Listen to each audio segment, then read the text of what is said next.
Division 1, en commençant avec la rencontre Auxerre-Marseille, qu'a suivi pour nous Frédéric Jaillant au stade de l'Abbé Deschamps à Auxerre.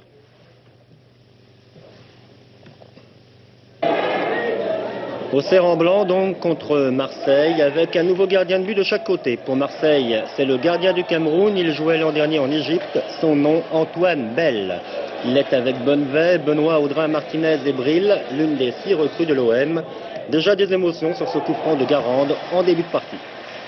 À Auxerre, ce nouveau gardien s'appelle Bruno Martini.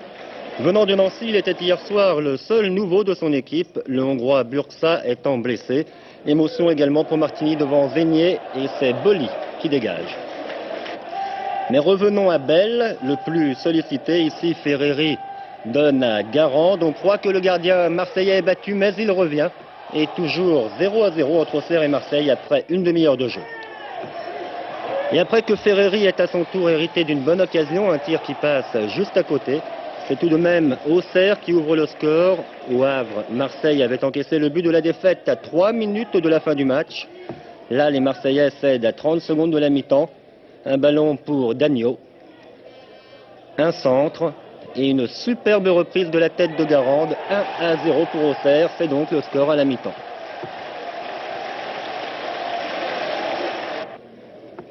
Le début de la seconde période, l'OM réagit et aurait même pu égaliser. Centre de Martinez, tête d'Audrin, et c'est le poteau début de Martini qui renvoie. Pas de chance pour Marseille, d'autant que quelques minutes plus tard, Ferreri donne à Cantona, bousculé dans la surface par Anigo. Penalty décide M. Ferrari.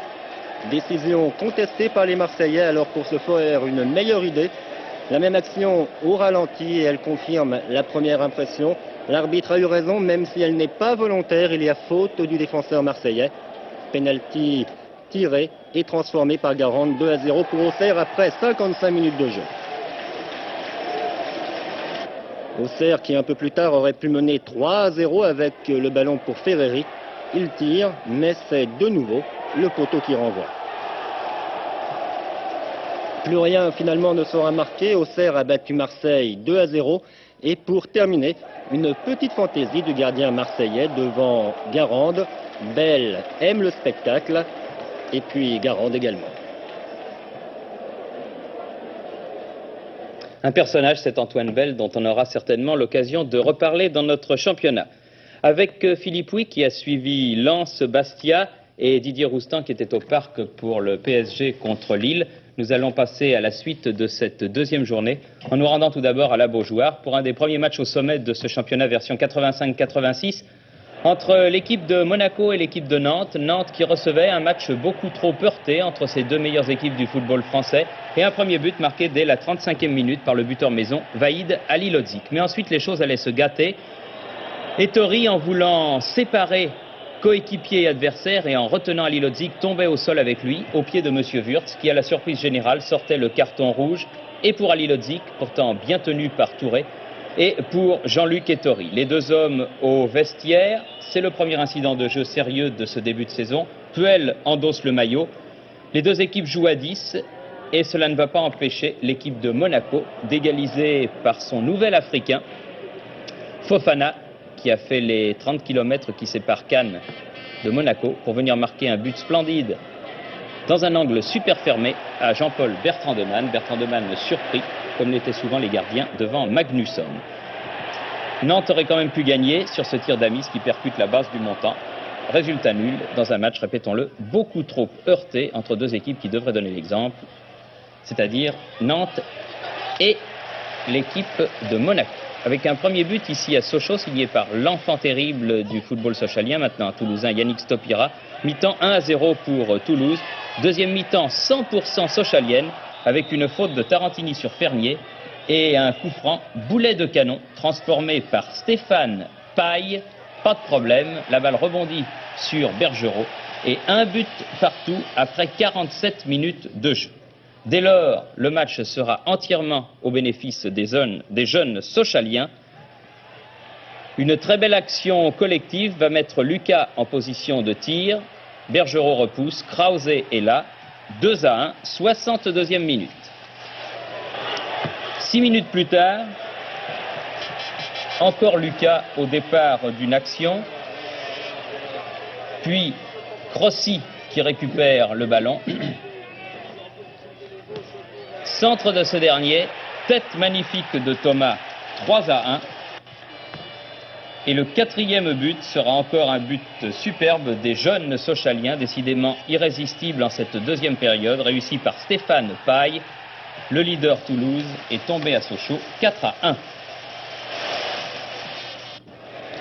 Lens-Bastia est le premier carton de ce championnat de France 85-86. Il est apporté au crédit des Lensois. Et dès la 8e minute, un petit exploit technique de Vercruysse qui marque son premier but de la journée. Et c'est le deuxième depuis le début du championnat. Le deuxième va venir à la suite de ce coup franc, repoussé une première fois, puis une deuxième par Minardzic, mais ce n'est pas suffisant. Et c'est Xuereb qui la met au fond, 2-0 après 28 minutes de jeu. Vous voyez, Minardzic est déjà aux abois. 33e minute, nouveau coup franc et nouveau but, marqué cette fois-ci par Ramos, à la suite d'un contrôle pas très catholique.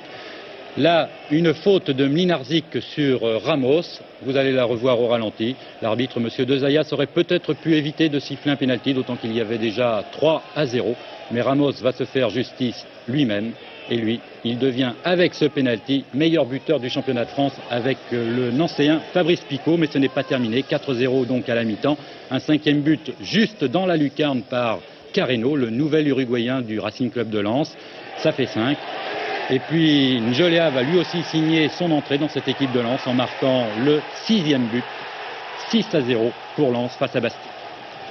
Il y a beaucoup de nouveaux au PSG, ils étaient 6 hier soir contre Lille, mais cela ne s'est pas vraiment ressenti. Du très bon jeu collectif, comme ici entre Suzic et Rocheteau. Suzic qui finalement fixe bien toute la défense et qui a vu Séné sur le côté droit. Celui-ci tarde un petit peu et Didot en catastrophe peut dégager en corner. Nous sommes en tout début de partie. Et quelque chose nous dit qu'il va y avoir des buts et toujours du même côté. Peut-être sur cette action de Rocheteau, mais là l'angle est relativement fermé. Il était difficile de redresser suffisamment le ballon.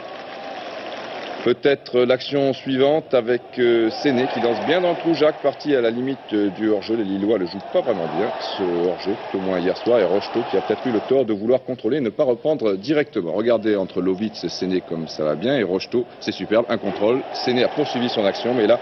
il va manquer un peu de sang-froid, tente un boulet de canon. Il était peut-être plus sûr d'assurer du plat du pied. Le plat du pied, c'est l'une des spécialités, vous le savez, du Yougoslave Safet Suzic. Une erreur encore de la défense lilloise. Jacques qui donne bien à Suzic, lui aussi parti à la limite, mais il ne l'était pas.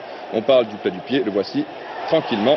Cela fait 1-0 à la 21e minute. Et regardez, je vous parlais du jeu collectif des Parisiens. Séné a donné à Poulain, c'est le deuxième joueur. Troisième joueur, Jacques.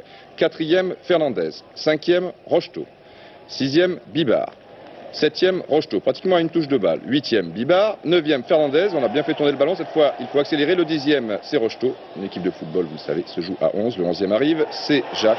C'est le but, pas du siècle, mais enfin, le but sans doute de la deuxième soirée du championnat. Sur le plan collectif, c'était super. Il y a sans doute du Gérard Rouillet là-dessus. But de Fernandez. 3-0. Ce sera le score final. La deuxième mi-temps n'apportera pas grand-chose, on s'en doutait. Le tout est de savoir maintenant si le PSG est une super équipe ou si Lille est vraiment très très faible. Attendons la suite tranquillement. Et la suite pour le PSG, ça sera à Toulouse, un match test pour les deux équipes. Les autres résultats, donc d'hier soir, Bordeaux a gagné à Brest, c'est la seule équipe à gagner à l'extérieur grâce à un but de Marc Pascal.